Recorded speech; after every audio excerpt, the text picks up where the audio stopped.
first met Elizabeth Spring, I don't know how many years ago. I kind of think decades ago is how I would say it. When she, and I think there may have been another woman that you had that shop with. She had a shop on Bellevue Avenue in Newport, right? Is that right? And it was the part of Bellevue Avenue near the Tennis Hall of Fame. And it's just a lovely, magical shop with all kinds of books and stationery and pottery and just neat stuff.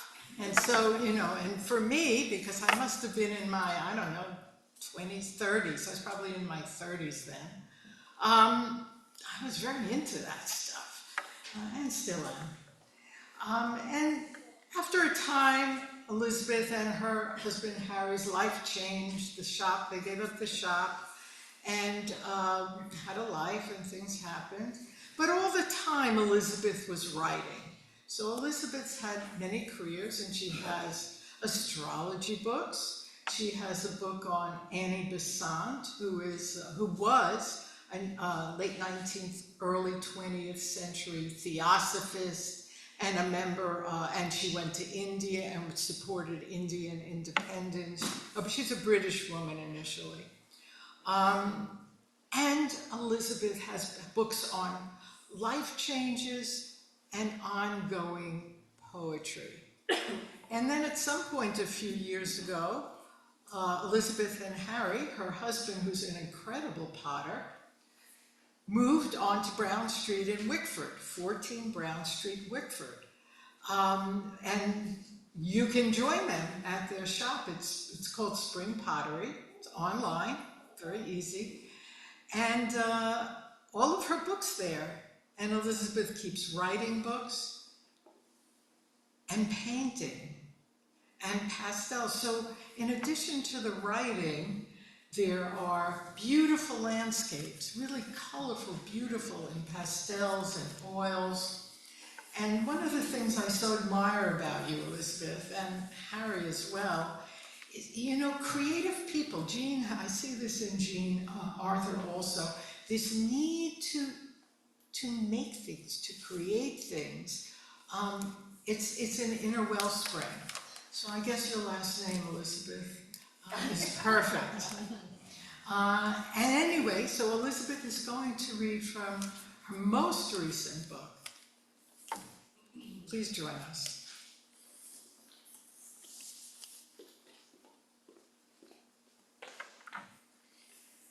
Thank you, Adria.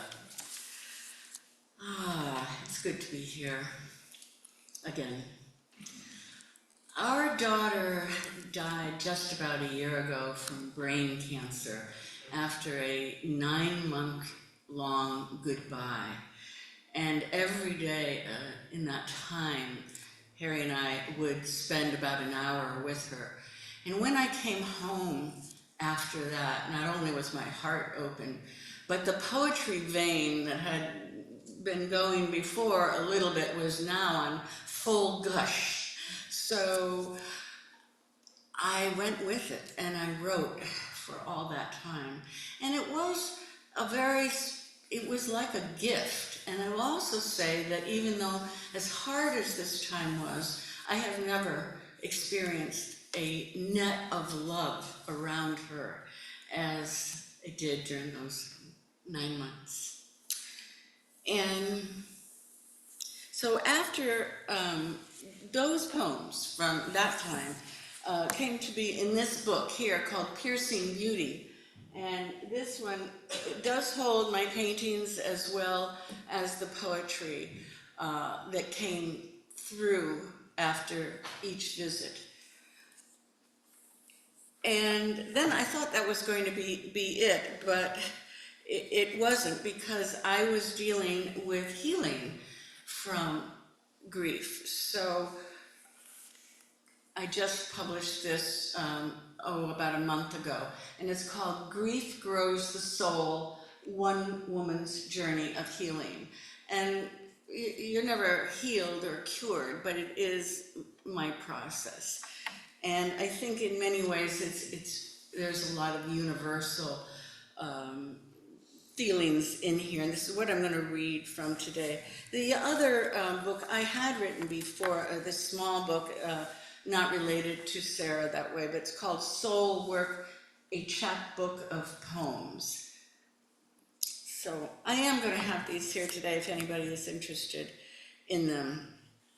And Adria read this book and picked out 3 poems that really spoke to her. And the first one is actually, it is where I stand right now. And the poem itself is also called Grief Grows the Soul. Some sadness still sits in me now as a sweet melancholy, the color of soft violet, pensive, pondering, a monk in a monastery. Grief doesn't overtake me now like a fierce wave dragging me under. I don't drown. In fact, I'm not sad in the ordinary sense of the word. I have simply let the tender green shoots of grieving grow, opening my heart to a new place. And I find that where once there was something in me hard and compacted, it is now watered by tears, touched by kindness. And where I couldn't see or feel before, I can now say, grief is growing my soul. There is something about letting these tender shoots grow, this slowing down and allowing my sadness to just be. And so I sit with it, lowering the lights, offering it a cup of tea, alone, or at times sharing it with a friend, deepening our friendship, if not our souls. For it is no small thing to walk on the edge of sorrow and to trust that the tender green shoots of grieving are growing my soul. So that's where the title of the book came from. And the other poem that Adria picked out was interesting because it has to do with mothers and daughters. So here I was being Sarah's mother, and it brought me to thinking about my relationship with my own mother, which wasn't easy. And I'd say I wasn't really the best daughter to her, perhaps, but sometimes we don't see this until in hindsight. So this poem is called Broken Lineage. At 85, my mother didn't have the English cottage garden, nor did she have hollyhocks, but she loved those flowers and painted them in oils. And I, her only daughter, only cursorily said how nice they were, more astonished by her age of still painting than by her art. Now, nice isn't a nice word, suggesting instead an insipid approval, uninspired, uncourageous, or perhaps even implying trite. Though I didn't take the time to even think of that then. And now, at 75, I don't have the English cottage garden either, nor do I have the hollyhocks. But I have her painting, and I will paint them too. And my hollyhocks will now look like hers, painted meticulously, yet each stroke of her radiant petal blossoms and wide-leafed greens will now be mine. And I wonder perhaps she wondered if her daughter would like it too. And I wondered for a short moment if my daughter would like it too, forgetting for a nanosecond that she is no longer here, at least the way she used to be. And I wish now with all my heart that my mother could know I love her painting, and that tearfully and finally I took the time to truly look, to admire, and to trace the contours of her heart on mine.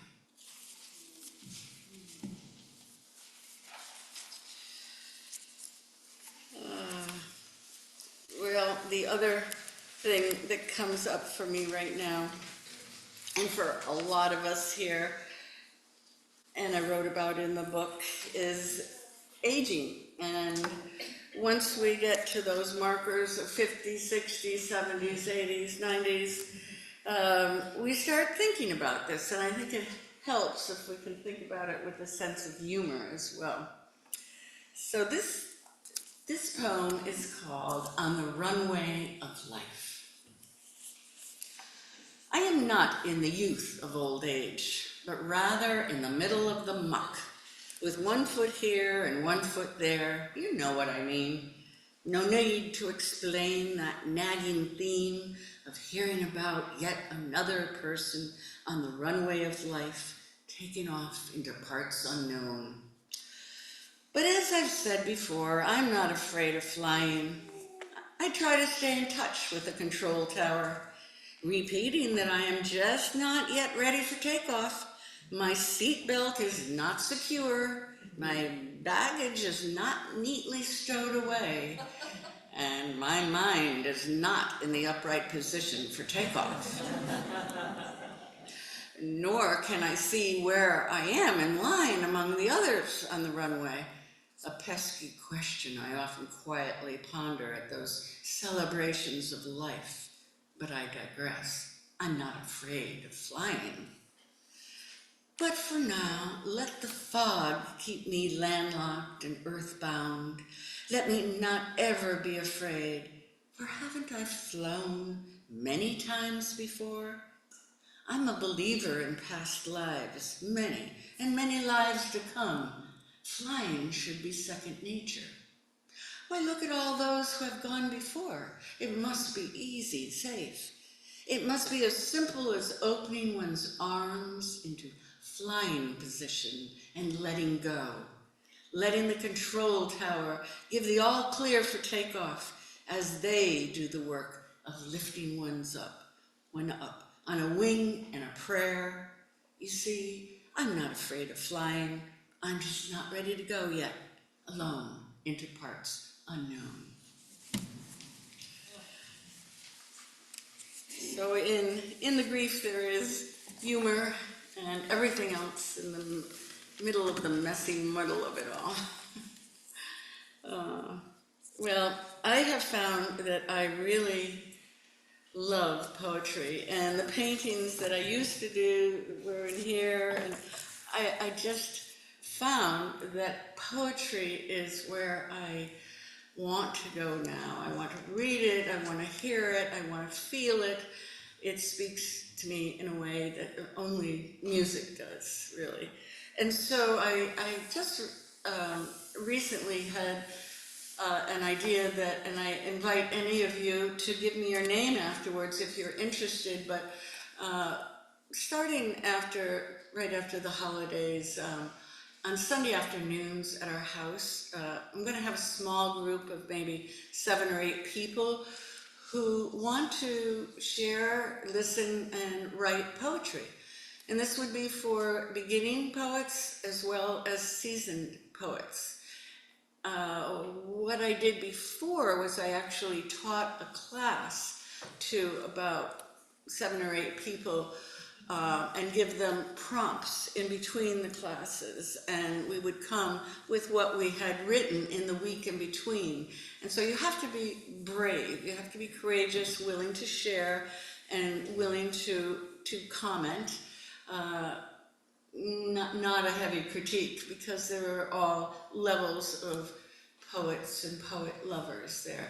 But I invite you all to, if you're at all interested, after Christmas to, actually today, to give me your name and your phone number, and I'll call you and I'll let you know what's happening as far as that Sunday poetry group.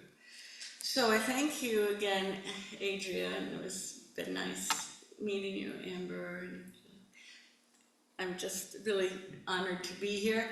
And also, I did bring my books. If anybody is interested in them, I do have a few copies here. So thank you.